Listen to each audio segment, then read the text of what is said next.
England's rich soil has preserved an extraordinary record of human history spanning more than 500,000 years. From the earliest human footprints to medieval treasures, archaeological discoveries across England have revolutionized our understanding of the past. These remarkable finds tell stories of prehistoric rituals, Roman luxury, Anglo-Saxon kingdoms, and Viking raids. Each discovery provides a tangible connection to our ancestors, revealing their daily lives, beliefs, and technological achievements. The following 30 finds represent the most spectacular and significant archaeological discoveries ever made in England, showcasing the depth and diversity of the nation's heritage. The most incredible archaeological discoveries found in England.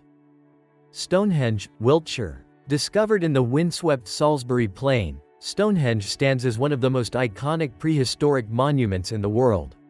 Constructed in several phases between 3000 before Christ and 2000 before Christ, this colossal stone circle demonstrates the astronomical knowledge and engineering skills of Neolithic Britons. The massive sarsen stones, some weighing up to 30 tons, were transported from Marlborough Downs 20 miles away, while the smaller bluestones made an incredible 150-mile journey from Wales. Recent excavations have revealed that Stonehenge was part of a vast ceremonial landscape including the nearby Durrington Walls settlement, where archaeologists found evidence of massive feasts that may have accompanied solstice celebrations. The purpose of Stonehenge remains debated, with theories ranging from astronomical observatory to healing center or royal burial ground. Sutton Hoo Ship Burial, Suffolk. The 1939 excavation of a mysterious mound in Suffolk uncovered England's most spectacular Anglo-Saxon find, a 90-foot-long ship buried with an astonishing array of treasures. Believed to be the grave of King Raedwald of East Anglia, who died around 624 Anno Domini, the burial contained a warrior's full panoply including a magnificent helmet with face mask, gold belt buckles, sword fittings, and Byzantine silverware. The ship itself had completely rotted away, leaving only an imprint in the sand and thousands of rusted iron rivets that allowed archaeologists to reconstruct its clinker-built design.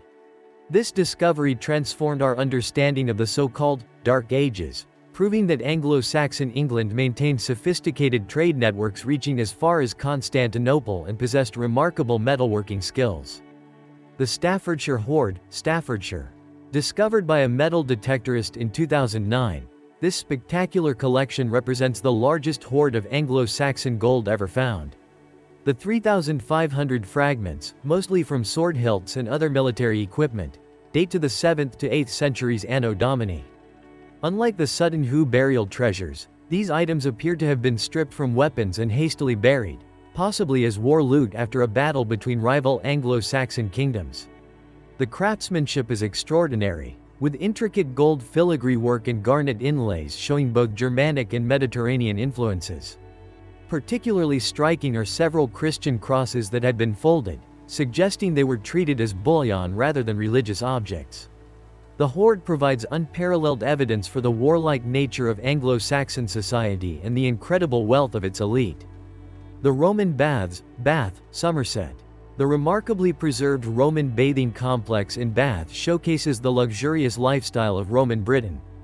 Built around Britain's only natural hot springs in about 70 Anno Domini, the baths developed into a major religious and social center dedicated to the goddess Sulis Minerva. The site includes the Great Bath, a lead-lined pool still fed by steaming mineral water, along with saunas, massage rooms, and a temple. Archaeologists have recovered over 130 curse tablets, lead sheets inscribed with messages to the goddess, often asking for revenge against thieves. Other finds include jewelry, coins, and even lost hairpins dropped by bathers nearly 2,000 years ago. The baths remained in use for centuries, with the Anglo-Saxons calling the town Het Bathu, hot baths, demonstrating the enduring importance of this sacred site. Vindolanda tablets, Hadrian's Wall, Northumberland. These thin wooden writing tablets, discovered at a Roman fort near Hadrian's Wall, provide an extraordinarily intimate glimpse into life on Rome's northern frontier. Dating to 85 to 130 Anno Domini, the tablets include military reports, personal letters, and even an invitation to a birthday party, the oldest surviving handwritten document in Britain. One famous tablet features a soldier's complaint about the awful British weather. while others list supplies like beer, bacon, and oysters. Particularly touching is a letter from a Roman officer's wife inviting her friend to visit for her birthday celebration. These fragile documents survived nearly 2,000 years in the waterlogged soil, preserving the voices of ordinary people living under Roman rule.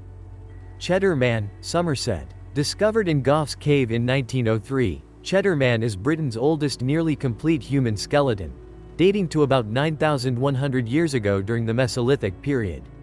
In 2018, advanced DNA analysis and facial reconstruction revealed startling facts about his appearance: dark brown skin, blue eyes, and dark curly hair, challenging traditional assumptions about the appearance of early Britons. Analysis suggests his ancestors were part of the Western hunter-gatherer population that migrated to Britain at the end of the last ice age. Remarkably, modern residents of Cheddar Village were found to share mitochondrial DNA with Cheddar Man, showing genetic continuity despite successive waves of migration. His remains also show signs of violence, a healed head wound, offering clues to the dangers of Mesolithic life. Must Farm Bronze Age Settlement, Cambridgeshire. Dubbed Britain's Pompeii, this 3,000-year-old Bronze Age village provides an unparalleled snapshot of domestic life from 900 before Christ. A catastrophic fire caused the stilt houses to collapse into a river, preserving them in remarkable detail. Archaeologists found complete households with wooden furniture, textiles, pottery, and even half-eaten meals still in cooking pots.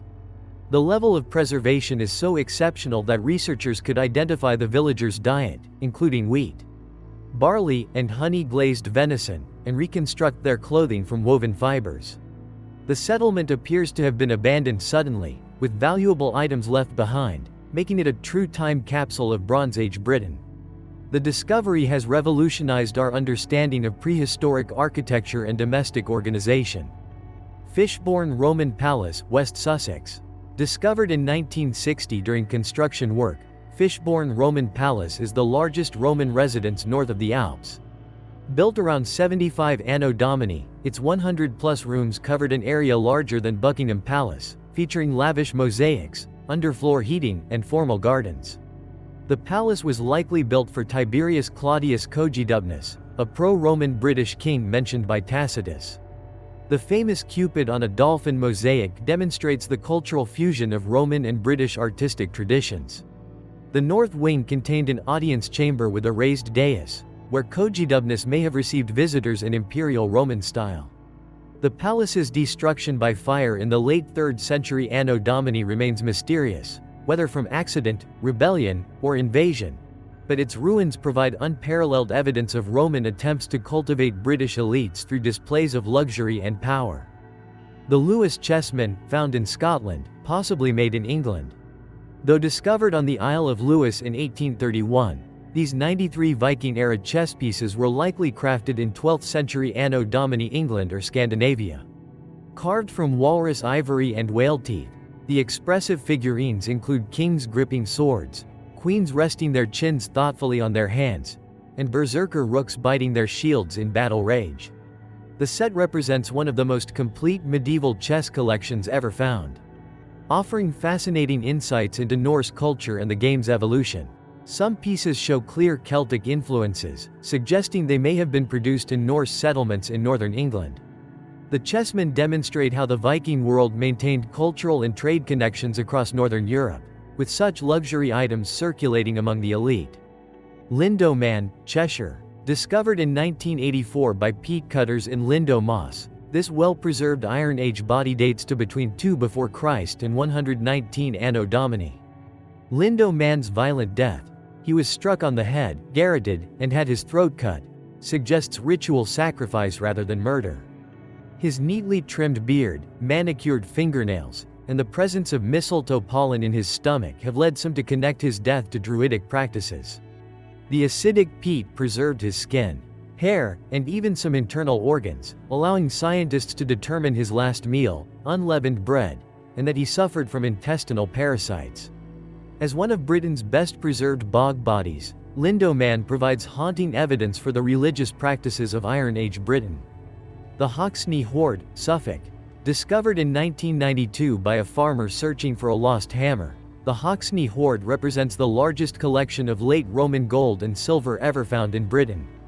Buried around 407 Anno Domini during the chaotic collapse of Roman rule, this extraordinary treasure contains 15,234 coins alongside exquisite jewelry and silver tableware. The most remarkable piece is a golden body chain that would have been worn by an aristocratic woman, demonstrating the incredible wealth of Romano-British elites. Archaeologists believe the hoard was carefully packed in wooden boxes and buried by a wealthy family fleeing political instability, never to return for their precious possessions. The inclusion of pepper pots, pepper being an extremely valuable spice imported from India, shows the far-reaching trade connections that persisted even as Roman administration crumbled. The Prittlewell princely burial, Essex. When archaeologists investigated a small mound in Prittlewell in 2003, they uncovered England's most significant Anglo-Saxon burial since Sutton Hoo. Dating to the early 7th century Anno Domini, this chamber tomb contained the remains of a high-status individual, possibly King Sebert of Essex. The burial goods included 2 delicate gold foil crosses, the earliest Christian symbols found in an Anglo-Saxon grave, a beautifully preserved lyre, and imported glass vessels from Francia. What makes this discovery particularly fascinating is the blend of Christian and pagan elements. While the crosses suggest Christian affiliation, the lavish grave goods follow traditional pagan burial customs. The wooden chamber itself was an impressive construction, measuring 4 meters square and originally hidden beneath a substantial mound, demonstrating the continued importance of visible funerary monuments in early Christian England. Happisburgh footprints, Norfolk. In 2013, coastal erosion revealed an astonishing set of human footprints preserved in ancient estuary mud at Happisburgh. Dating between 850,000 and 950,000 years old, these are the oldest human footprints found outside Africa and evidence of the first known humans in Britain. The footprints were made by a small group, including at least 2 children, belonging to the species Homo antecessor. They walked along what was then the bank of the prehistoric River Thames, before Ice Age glaciers reshaped Britain's landscape, during a brief warm period when early humans could survive at these northern latitudes. The prints provide direct evidence of family groups exploring this extreme frontier environment, with some tracks suggesting running or playful behavior. These fragile impressions, exposed for just a few weeks before being destroyed by the sea, provide haunting evidence of our earliest ancestors in Britain. The Mildenhall treasure, Suffolk. This spectacular collection of 4th century Anno Domini Roman silver was accidentally plowed up in 1942 but not properly reported until after World War II. The hoard's centerpiece is the Great Dish, an enormous silver platter weighing over 8 kilograms and decorated with vivid scenes of sea gods and mythical figures. Other exquisite pieces include a silver bowl featuring the face of Oceanus, god of the sea, and delicate spoons inscribed with Christian symbols. The treasure was likely buried during a time of increasing raids on Roman Britain, possibly by a wealthy villa owner hoping to protect his precious tableware. What makes the Mildenhall treasure particularly significant is the quality of craftsmanship. The silversmithing equals the finest work from Rome itself, proving that provincial Britain had access to luxury goods of the highest quality during the late Roman period. The Frome hoard, Somerset. Discovered in 2010 by metal detectorist Dave Crisp, this massive collection of 52,503 Roman coins represents one of the largest coin hoards ever found in Britain. The coins were contained in a single pottery jar and date primarily to the reign of Carausius, 286–293 Anno Domini, a Roman naval commander who declared himself Emperor of Britain. What makes this hoard unique is that it contains coins from all major mints across the Roman Empire, showing the complex monetary system of late Roman Britain. Unlike most hoards which represent personal savings, the sheer weight, 160 kg, and mixed quality of coins suggests this was a ritual deposit, possibly an offering to the gods. The inclusion of coins minted by Carausius, who promoted a distinctly British Roman identity, adds important historical context to this remarkable find. Flag Fen Bronze Age Site, Cambridgeshire. Excavated by Francis Pryor beginning in 1982, Flag Fen is a 3,500-year-old Bronze Age ritual landscape that includes the remains of a kilometer-long wooden causeway crossing ancient wetlands. The site contains over 60,000 vertical timber posts and countless artifacts deliberately deposited in the water, including bronze weapons, tools, and jewelry. Dendrochronology, tree ring dating, shows the causeway was maintained for centuries, with new sections added as old ones decayed. Many artifacts show signs of being ritually killed, deliberately broken, before deposition, suggesting offerings to water deities. The alignment of the causeway with the rising sun on midwinter day indicates astronomical significance. Flag Fen provides unparalleled evidence for Bronze Age religious practices and the importance of watery landscapes in prehistoric Britain's ritual life. Uffington White Horse, Oxfordshire. This striking 110-meter-long hill figure, created by cutting trenches filled with crushed chalk into the hillside, is Britain's oldest known chalk figure, dating back approximately 3,000 years to the Late Bronze Age or Early Iron Age. Unlike later hill figures which are static in design, the Uffington horse appears dynamic, seemingly galloping across the hill. Archaeological investigations have shown that local communities maintained the figure through regular, scouring, rituals for centuries, demonstrating its enduring cultural significance. The horse overlooks the ancient Ridgeway trackway and is associated with nearby Uffington Castle Hilfort. While its exact meaning remains mysterious, many scholars connect it to worship of a horse goddess, possibly Epona, or as a tribal symbol. The figure's longevity and continued visibility in the landscape make it one of England's most iconic ancient monuments. The Snettisham Hoard, Norfolk. A series of discoveries between 1948 and 1990 at Ken Hill, Snettisham revealed Britain's largest collection of Iron Age gold, dating to about 75 before Christ. The hoard consists of over 150 gold torques, neck rings, bracelets, and coin-like ingots, many showing exquisite Celtic craftsmanship. The most spectacular piece is the Great Torque, weighing over 1 kilogram of gold and silver with intricately twisted strands and ornate terminals. The hoard likely belonged to the Iceni tribe, later associated with Queen Boudica, and may represent royal treasure or offerings to the gods. Some items were deliberately damaged before burial, possibly as part of ritual practices. The quality of metalworking equals anything from the classical world, challenging old notions of barbarian, Iron Age Britain and showing the sophistication of late prehistoric metalworkers. London Mithraeum, London. Discovered during post-war reconstruction in 1954, this 3rd century Anno Domini temple to the Persian god Mithras provides fascinating evidence for Eastern mystery cults in Roman Britain.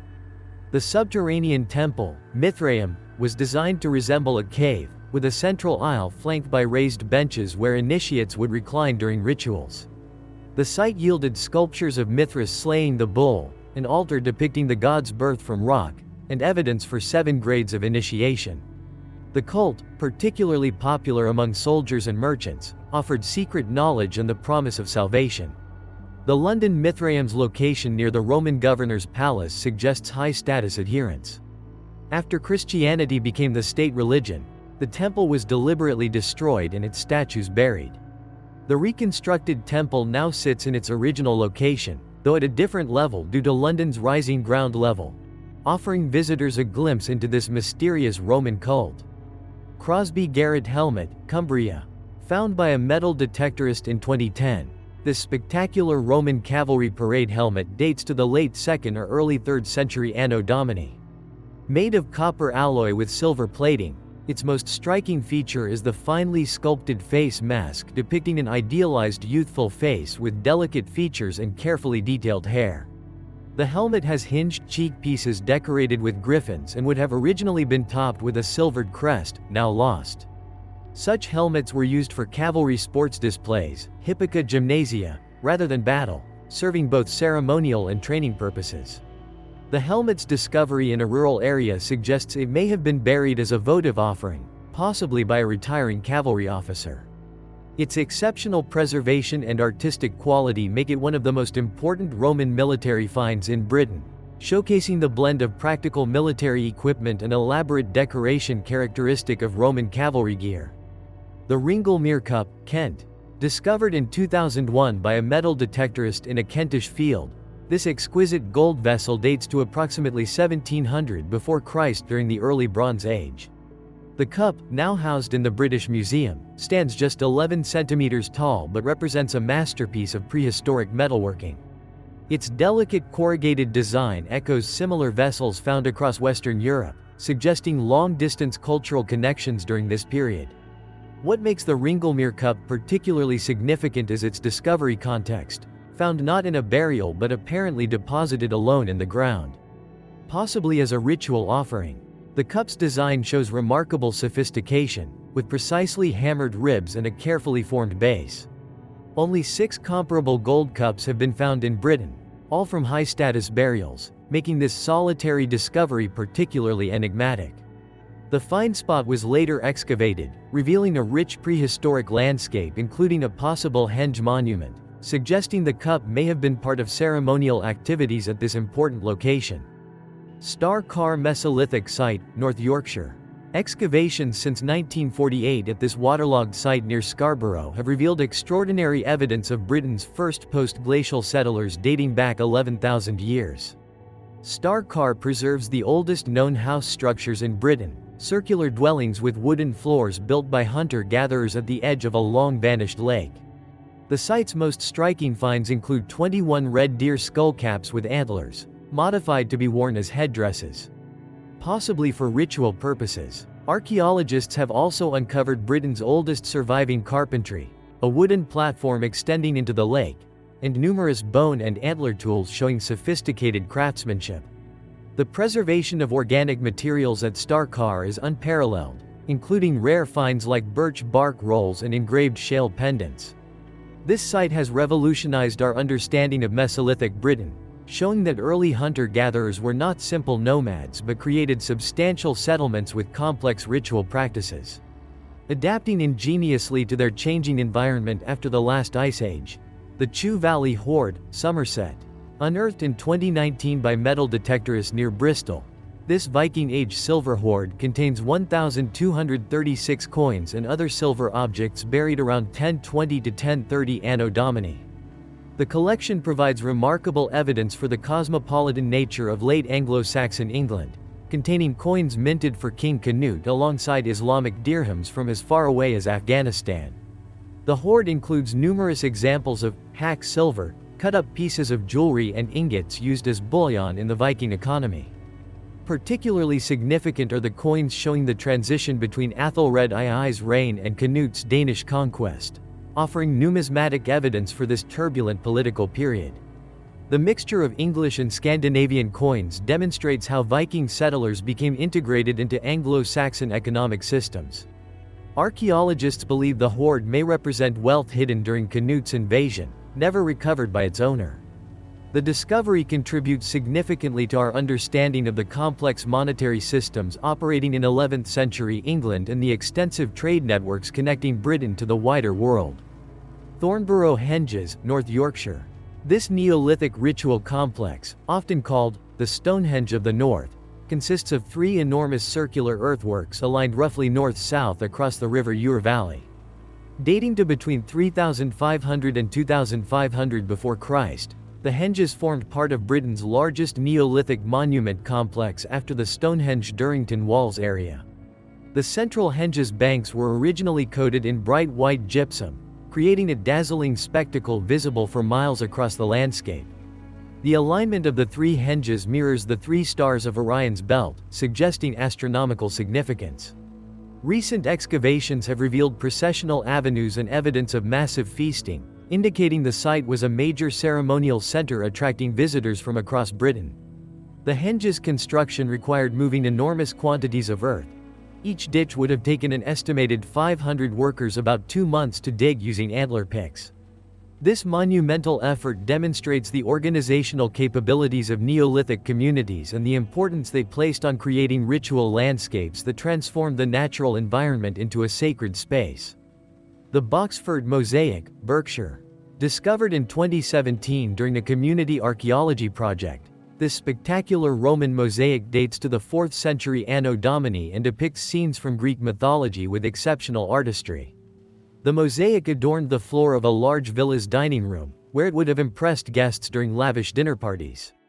Its central panel shows Hercules fighting the centaur Nessus, while another depicts Bellerophon slaying the monstrous chimera. The quality of workmanship suggests it was created by a team from Corinium, modern Cirencester, home to Britain's finest mosaic workshops. Unusually, the mosaic combines pagan mythological scenes with Christian symbolism, reflecting the religious transition occurring in late Roman Britain. The villa itself appears to have been abandoned in the early 5th century Anno Domini as Roman administration collapsed, with the mosaic representing one of the last great examples of Romano-British art before the transition to the Anglo-Saxon period. The discovery is particularly significant because it shows that high-quality villas with elaborate mosaics existed further north in Britain than previously believed. The Winchester Hoard, Hampshire. Discovered in 2000 by metal detectorist Kevin Halls, this Iron Age gold hoard dates to approximately 75 to 25 before Christ and consists of 2 matching sets of jewelry, each containing a necklace, bracelet, and 2 brooches. The purity of the gold and quality of craftsmanship suggest these pieces belong to extremely high-status individuals, possibly rulers of the local Atrebates tribe. The jewelry shows both Celtic artistic influences and evidence of Roman technological knowledge, reflecting the cultural contacts occurring in southern Britain before the Roman conquest. The hoard was buried in a pit with no accompanying human remains, suggesting it was a ritual deposit rather than personal treasure hidden for safekeeping. The discovery site lies near the later Roman town of Venta Belgarum, Winchester, showing the area's long-standing importance as a center of power. These exquisite gold objects provide tangible evidence for the wealth and sophistication of late Iron Age British elites and their connections to the expanding Roman world. Seahenge, Norfolk. Revealed by coastal erosion in 1998, this extraordinary Bronze Age timber circle dates to 2049 before Christ and consists of 55 closely set oak posts surrounding an upturned oak stump. The circle was built during a period of rising sea levels when the coastline was rapidly changing, possibly as a response to these environmental challenges. The central inverted tree stump may have been used for sky burials, where corpses would be placed to be defleshed by birds before final burial. The timbers show sophisticated woodworking with bronze axes, with tool marks still clearly visible after 4 millennia. Seahenge provides unique insights into Bronze Age ritual practices and their relationship to the natural world. The discovery caused controversy when archaeologists removed the timbers for preservation against the wishes of some neo-pagan groups who saw it as a sacred site. The timbers are now displayed in Lynn Museum, where their careful study continues to reveal information about Bronze Age technology. Woodland management and religious beliefs. The Coppergate Helmet, York. Discovered in 1982 during excavations of the Viking Age city of Jorvik, modern York, this 8th century Anno Domini Anglo-Saxon helmet is one of only 6 nearly complete helmets surviving from this period. Made of iron with brass decorations, the helmet has a distinctive crested design similar to those shown in contemporary illustrations. It was found in a well, possibly thrown there during the Viking conquest of York in 866 Anno Domini. The craftsmanship demonstrates the continuation of high-quality metalworking traditions from earlier Anglo-Saxon periods. The helmet's discovery in an urban trading center suggests it may have belonged to a wealthy merchant or civic official rather than a warrior, challenging traditional assumptions about who owned such prestigious items. Its survival is particularly remarkable given that most metal objects from this period were eventually melted down and recycled. The Coppergate helmet provides important evidence for the continuity of Anglo-Saxon culture in urban centers during the Viking Age and the complex social structures of pre-conquest England. The Lindisfarne Gospels, Northumberland. Created on Holy Island around 715 Anno Domini, this illuminated manuscript represents the pinnacle of Anglo-Saxon artistic achievement. The Gospels were produced by a single scribe artist, possibly Bishop Eadfrith, and combined Celtic, Anglo-Saxon and Mediterranean artistic traditions in their intricate designs. The famous carpet pages feature complex geometric patterns that seem to shimmer before the eyes, while the evangelist portraits show classical influences adapted to Northern European styles. The manuscript includes the earliest surviving English translation of the Gospels, added between the Latin lines in the 10th century Anno Domini. The Gospels survived the Viking raid on Lindisfarne in 793 Anno Domini and were eventually taken to Durham Cathedral for safekeeping. Now housed in the British Library, the Lindisfarne Gospels symbolize the remarkable cultural flowering of Northumbrian Christianity and the sophisticated intellectual world of early medieval England. Their exquisite craftsmanship continues to inspire artists and scholars today, representing a high point in the history of book production. The Amesbury Archer, Wiltshire. Discovered in 2002 near Stonehenge, this early Bronze Age burial dates to approximately 2300 before Christ and contained the richest array of grave goods from this period found in Britain. The skeleton of a 35 to 45-year-old man was accompanied by 5 beaker pots, 3 copper knives, gold hair ornaments, wrist guards, and flint tools. Isotope analysis revealed the man grew up in the Alps region before moving to Britain, making him one of the earliest known immigrants to the island. His burial close to Stonehenge suggests he may have been a metalworker involved in the monument's later phases, bringing new technical skills from continental Europe. The Archer's grave provides crucial evidence for the Beaker people's arrival in Britain and their role in introducing metalworking technology to the island. The discovery supports theories about the importance of continental connections in the development of early Bronze Age Britain and shows how individual life stories can be reconstructed through careful archaeological science. The Amesbury Archer's grave goods and dramatic life journey make him one of the most evocative discoveries in British archaeology. Thank you for watching. Please don't forget to like and subscribe.